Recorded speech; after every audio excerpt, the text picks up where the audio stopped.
Bonjour mes élèves de 12e année bac option français. Alors dans cette vidéo, on va commencer, on va continuer la correction de la série d'exercices de la leçon état d'équilibre d'un système chimique. D'accord? Alors on va faire aujourd'hui l'exercice 6. Voilà l'exercice. On dissout une masse M est égale à 500 mg d'acide ascorbique, C6H8O6, vitamine C. C'est dans un volume V est égal à 200 ml de l'eau pour obtenir une solution S d'acide ascorbique. À l'aide d'un pH mètre, on mesure le pH de la solution. On obtient la valeur pH est égale à 3 à une température 25 degrés C. Alors la première question, écrire l'équation de la réaction d'acide ascorbique avec l'eau. Deuxième question, calculer la quantité de matière de l'acide dissous en solution et déduire la concentration molaire C. Troisième question, montrer que taux d'avancement final s'écrit sous cette forme. Taux est égal à la concentration de H3 plus final sur C. La quatrième question, calculer le taux d'avancement taux. Cette réaction est-il totale? D'accord. Alors la cinquième question, trouver l'expression de la constante d'équilibre K de cette réaction, fonction de taux et C, et vérifier que K est égal 7,5 10 puissance moins 5. Sixième question, à 25 degrés C, on ajoute un volume V est égal à 2,64 litres de l'eau distillée de la solution. C'est-à-dire on a dilué la solution S et on obtient une autre solution S' de concentration C'. La première question, 6.1, calculer la nouvelle concentration C'. 6.2, déterminer la valeur de taux d'avancement taux prime. Et 6.3, calculer, ou bien, pardon, quelle est l'influence de la dilution sur taux d'avancement. Et 6.4, déduire la valeur de pH prime de la solution. À l'ISée, on a les données, le couple acido-basique et la masse molaire de l'acide ascorbique. D'accord? À l'ISée, on va écrire maintenant l'équation de la réaction. On a les couples de cette équation et les suivantes. Alors C6H8O6, C6H7O6-.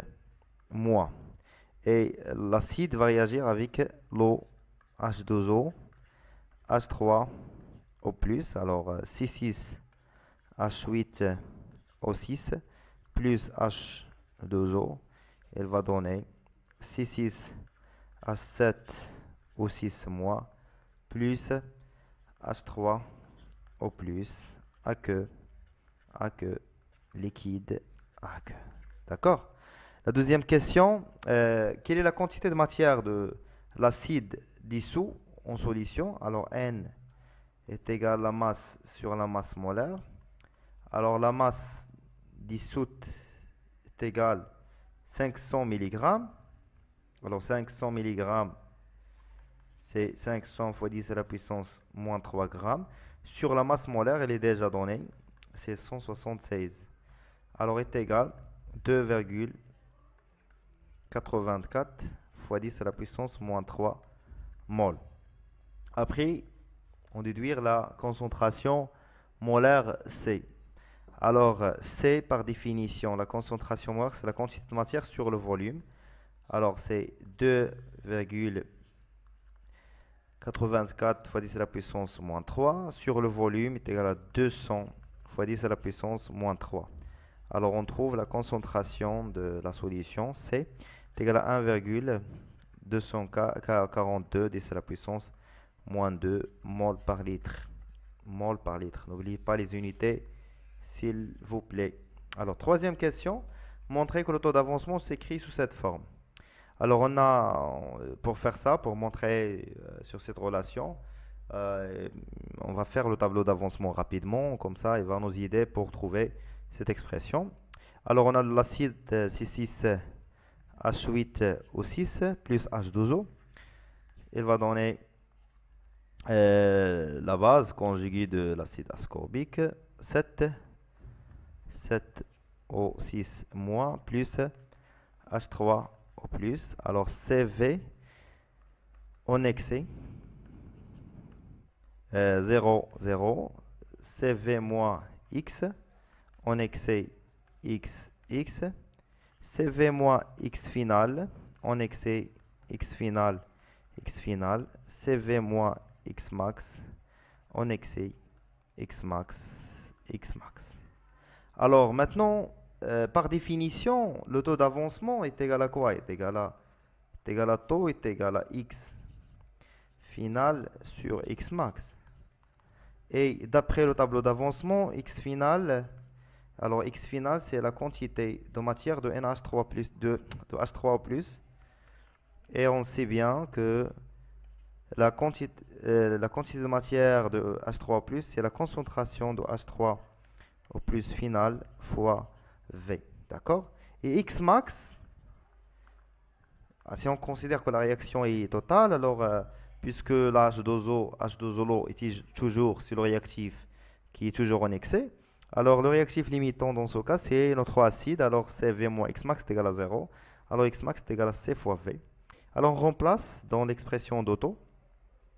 Alors X final, c'est la concentration de H3 au plus final fois le volume sur C fois V. On va simplifier V avec V. On obtient taux est égal à la concentration de H3 au plus final sur la concentration C. Et voilà, on a trouvé l'expression, bien le taux d'avancement sous la forme demandée dans la question. C'est clair? La question suivante, calculer taux. Bien, on va faire juste une application numérique. Alors, on a taux, c'est la concentration de H3 plus à l'état final sur C, c'est-à-dire 10 à la puissance moins pH sur C. On a déjà la valeur de pH, c'est moins 3 sur 10 à la puissance sur C, c'est déjà calculé.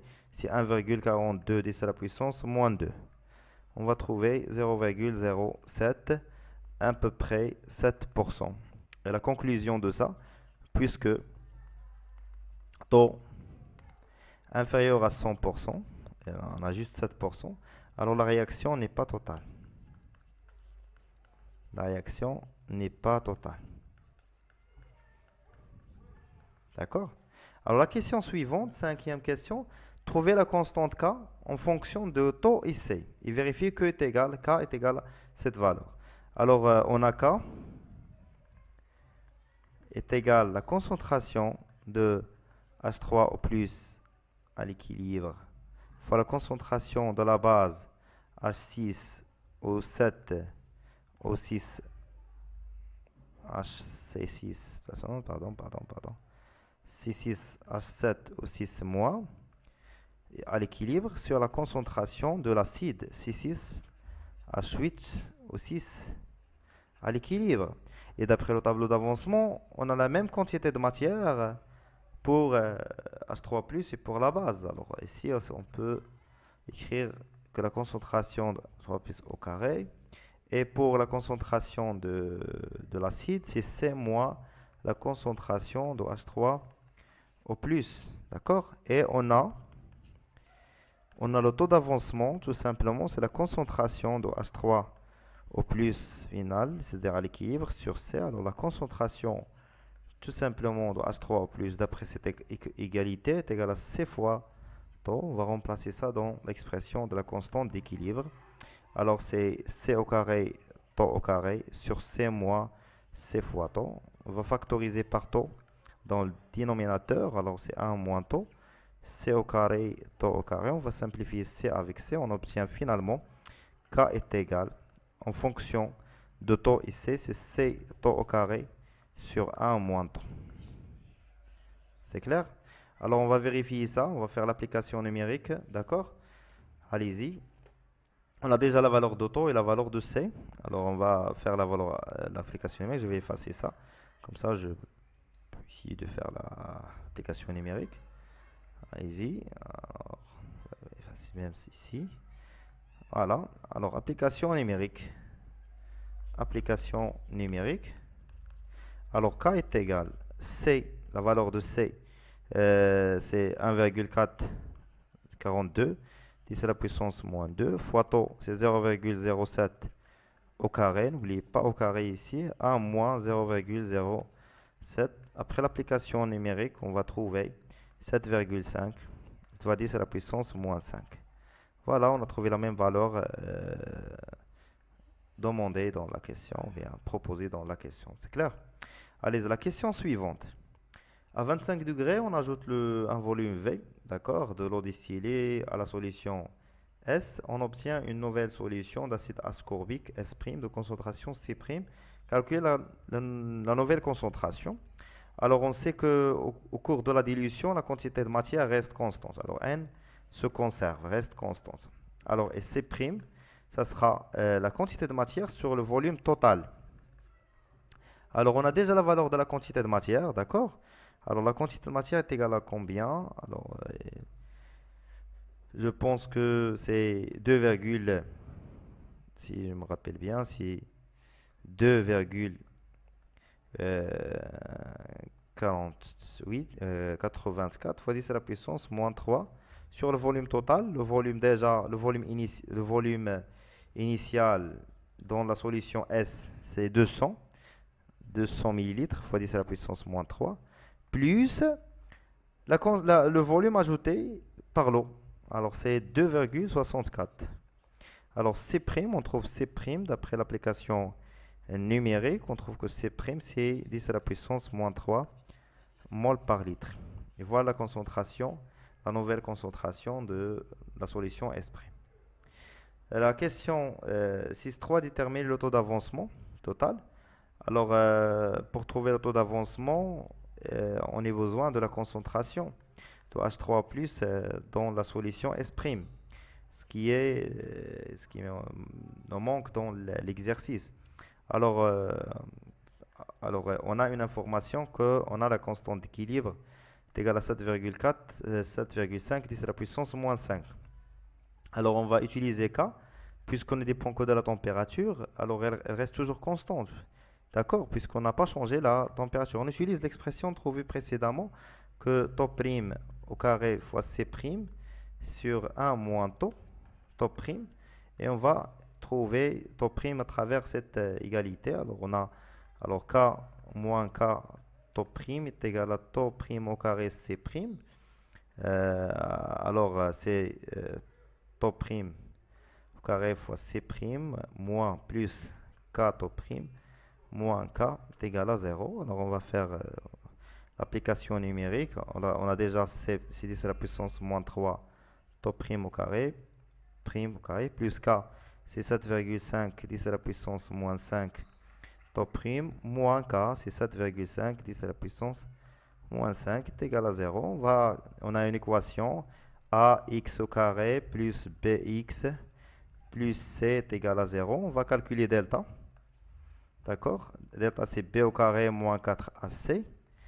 On va trouver delta positif. On va choisir on va trouver deux solutions, taux prime 1 et taux prime 2. On va choisir la solution positive. D'accord? Alors, d'après le calcul, on va trouver taux prime. Vous pouvez faire le calcul en détail. Alors, je calcule pour gagner un peu de temps. C'est 0,24. Alors, on trouve le taux d'avancement. Taux prime est égal à 0,24.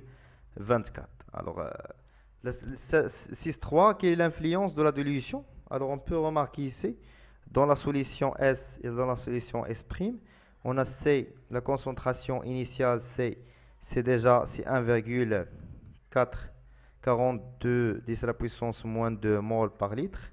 On a trouvé taux est égal à 0,07. Et on a C' après la dilution est égal à 10 à la puissance moins 3. On a trouvé taux est égal, on revient, 0,24. 0,24. Alors on peut remarquer ici que C supérieur à C', taux inférieur à taux prime. Alors la dilution, tout simplement, qui est leur effet sur l'avancement, taux d'avancement, la dilution va augmenter le taux d'avancement.